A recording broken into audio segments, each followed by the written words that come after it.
compared to the booming activity to the left in the preceding centuries in late antiquity. Moving to aspects of technology and the chaîne opératoire, it goes without saying that technological choices are crucial in shaping how energy and materials become finished products, making them important social decisions. These decisions involve deliberate actions to create specific artifacts with distinct styles. Functional and sociocultural factors influence these choices, from raw material selection to manufacturing. Material properties, structural integrity, and cultural considerations affect the artifact's suitability and its role as a cultural identifier. For example, in Britain in the Iron Age, handmade pottery continued to be produced in a household setting, the production of wheel-thrown pottery being associated with a workshop mode. Similar issues related to technological choice were raised in the context of Byzantine production, in that potters opted for lead and rejected alkaline glazes when both glaze technologies were used in Constantinople in the early years of glazed pottery production. On the other hand, Cyprus during the critical period of 1200 BC in the Late Bronze Age comprises an example of the transition from handmade forms to wheel-made cooking and fine wares, with the introduction of the potter's wheel, leading to an unprecedented expediency in production. This example challenges the assumption that communities endorse technological advancements in a linear evolutionary paradigm when considering that the know-how of wheel-made technology was instated on the island since the 17th century BC, and highlights that handmade production does not equate poor quality or inadequate technological knowledge. Cyprus remains a paradigmatic case when discussing handmade versus wheel-made ceramic technology, also in what regards handmade wares of the Byzantine early Middle Ages. One does not necessarily need to consider handmade kitchenware as a result of the general decline in trade and life, but rather as a local response to a general changing economic system and an emerging local pottery tradition based on household production and exchange during this period. As I have discussed elsewhere, the shift from the Roman mass-produced and customized wares that started to disappear from the market to non-specialized local production cannot have been a sudden one. Cyprus is an exceptional case where handmade cooking wares reappear in the early 7th century AD, and their tradition continued almost without break to the second half of the 20th. Evidence for this transition to the manufacture of handmade domestic pottery in the Byzantine early Middle Ages in Cyprus and elsewhere suggests that it had been become small-scale and at village and household level, probably because of several economic, historical, and environmental factors, as in much of post-Roman Europe previously. The reintroduction of handmade cookware at that time does not mean the disappearance of wheel-thrown kitchenware, but rather their coexistence for different purposes or groups. Different potting technologies can also indicate market-related preferences and period-specific characteristics. This technological choice of handmade pottery may be related either to cooking habits, where handmade cookware was produced from the end of late antiquity to the 1960s, or to a shift to new production modes, that is, from mass-produced to household-operated activities. The working hypothesis would be that handmade cooking pots, for example, in non-calcareous fabrics, may be more suitable for cooking meat and meat products, with well-made calcareous ones preferred for legumes and vegetables, requiring different cooking times and temperatures. The close connections between food customs and the expression of identity, as well as the relationship between food and political dynamics, have positioned dietary habits as a central topic in ceramic studies. What prompts individuals to alter their dietary habits when encountering external influences, particularly in adopting unfamiliar culinary practices, or what are the ensuing repercussions, and how do they contribute to understanding cooking trends? The archaeology of food has seen a tremendous growth in ceramic studies lately, especially in connection with cooking practices, cooking pots, and fine tablewares. One of the major current trends in our field has been the examination and perception of food as a sensory experience.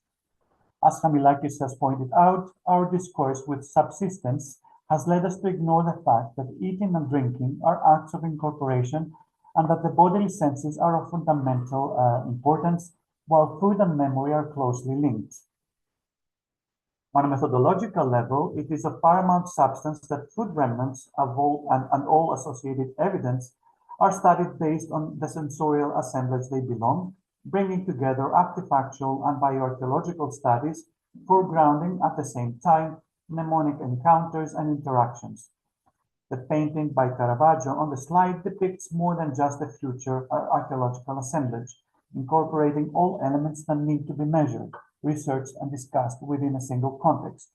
Tablewares and the dining set, visual evidence and table manners, the architectural setting, food types, and archaeological data, and finally, ritual, emotions, and mnemonic practices.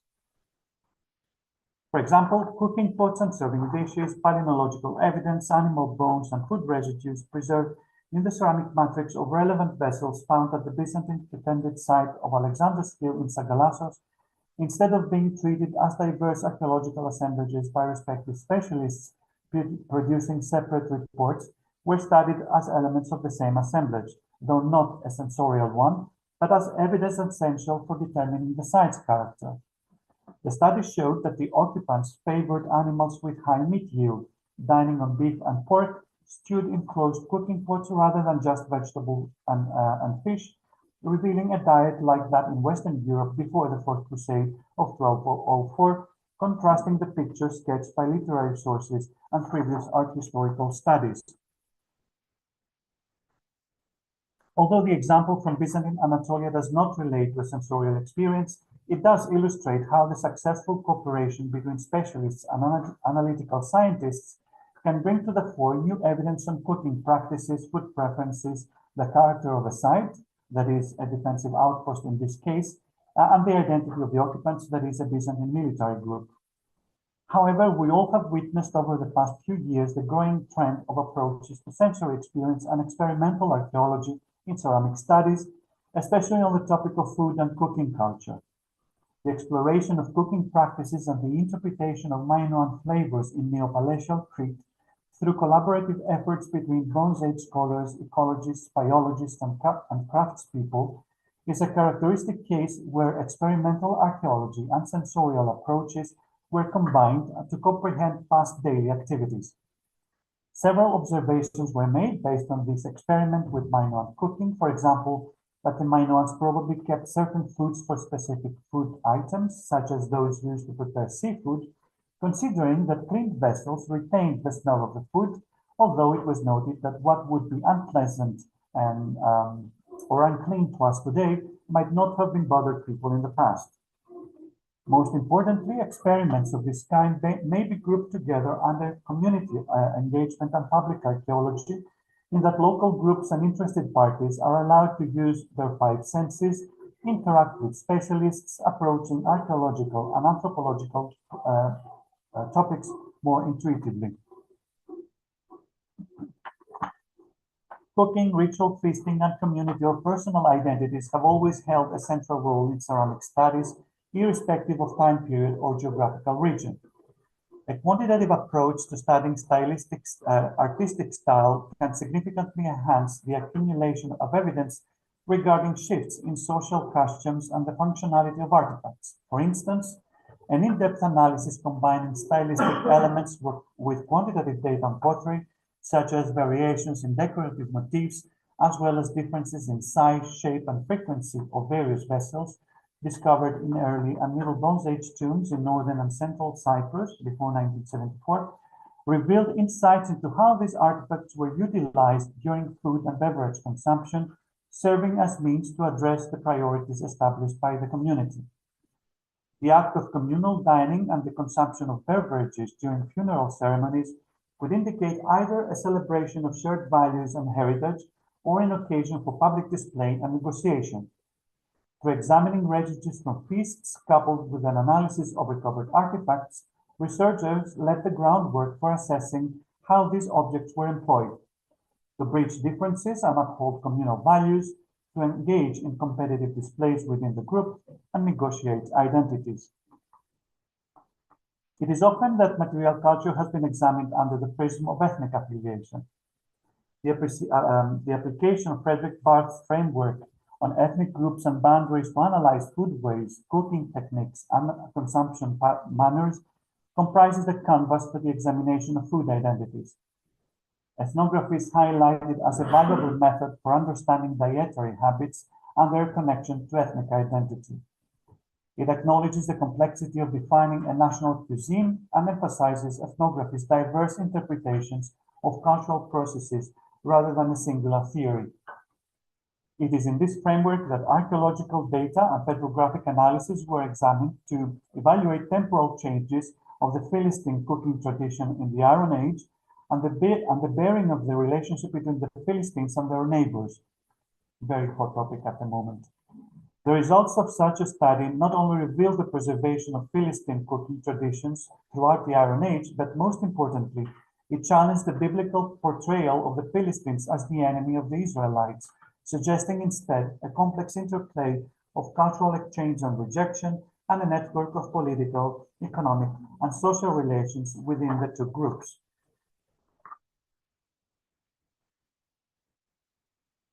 I'm actually talking about, in the previous slide, about ethnic identity, although the paper I'm going to refer to, and this is by Vesna Bikic, which I was going through last night when I received the booklet of the conference proceedings, and congratulations, it is amazing. I wish I had read it before. She deals with such issues in the framework of another cultural context, that is the Byzantium and the Balkans, and hausgraffitur, which is a universal global technique, especially of the Middle Ages, the glazed wares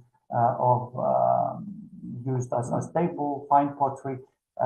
She showcases very successfully how accommodating, incorporating what used to be a trademark in the main grounds of Byzantium was adopted, transformed, and developed to sort of follow the legacy of the Byzantine in a different context, that is Serbia, Bulgaria, and perhaps other Balkan countries, as an indicator of cultural or perhaps ethnic affiliation. Before closing this presentation, a final chapter to touch and comment on is how behavioral patterns and commercial or economic and cultural relations may be identified and understood through various analytical methods. For example, a method for approaching the functionality in relation to cooking practices derives from wear marks or use wear traces. Such analysis examine how visual, macroscopic, and microscopic inspections of artifacts can reveal wear, abrasion, mending, or deliberate damage under context of use. Soot patterns and oxidization spots on cooking vessels are highlighted as evidence for cooking practices and can aid in reconstructing cooking installations and positioning on the hearth, placed on a metal stand or sitting on the embers of the fire, or even suspended during cooking. Researching elite, domestic, cultic, and other behavioral patterns observed in activities such as cooking and dining practices may be seen as reflecting a shared concept and another cultural koine created through multilateral transmissions of peoples and ideas. To address behavioral and processual questions posed by an anthropologically oriented archaeology, one would need to consult and compare between a wide variety of contexts, from urban and rural domestic to market and religious. Soot marks, carbon deposits, attrition, and other traces and stains from numerous glazed and unglazed vessels from the Studenica monastery in Serbia provide fascinating new information about the ways food was prepared, cooked, and served, while raising questions about the universality of such practices in both domestic and monastic contexts. Network analysis is gaining importance in archaeology, particularly through the study of artifacts and pottery in prehistory. However, it is crucial to handle secondary data from published sources with cautiousness to ensure accurate conclusions without direct access to primary archaeological evidence. This involves a secure methodology and careful management of large data sets. Various attempts to map trade and commercial relations through the distribution of ceramic wares have highlighted the position of a given region in trade networks and our understanding of distribution patterns. Such attempts, such as the one on the slide from the Hellenic Research Foundation, enable advanced research into trade dynamics and pottery trends. One may explore trade interactions and pottery shifts over time via digital mapping and network analysis, highlighting, for example, the significance of imported pottery in understanding trade contexts, showcasing changes in pottery circulation, and establishing communication networks. This approach allows the detailed data recording and spatial analysis, emphasizing regional uniqueness and widespread distribution of specific pottery types. Closing this presentation, I wish to get back to the notion of the life cycle of ceramics. Beyond previous perceptions of the production, distribution, use, reuse, and discard of pottery, an interesting concept has recently emerged, which reflects to the retrieval and heritage management in relation to ceramics. Changes in the composition of ceramics go beyond just factors inherent to their creation and use, or contamination that occurs during burial. External factors, such as how they are handled, investigated, and preserved, may also play a role. Actions such as recovery, cleaning, and storage can introduce new mineral phases and chemical changes. For instance, handling pottery can introduce fatty acids, while storage might lead to salt crystallization.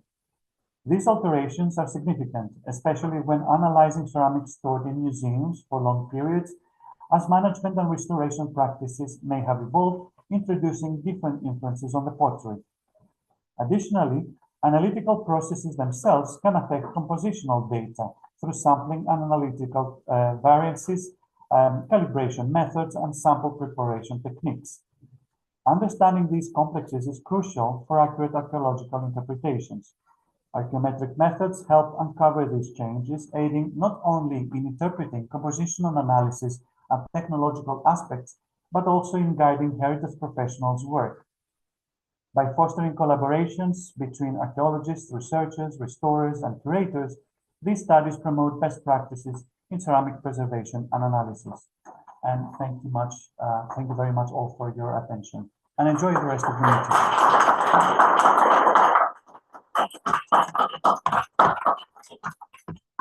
Thank you, Athanasios, for a great presentation. And again, we all realize that pottery studies are necessary nowadays. So, if there are any questions, we heard many aspects of pottery in these presentations. So, is there something rest remain unclear or thoughts that you would like to share?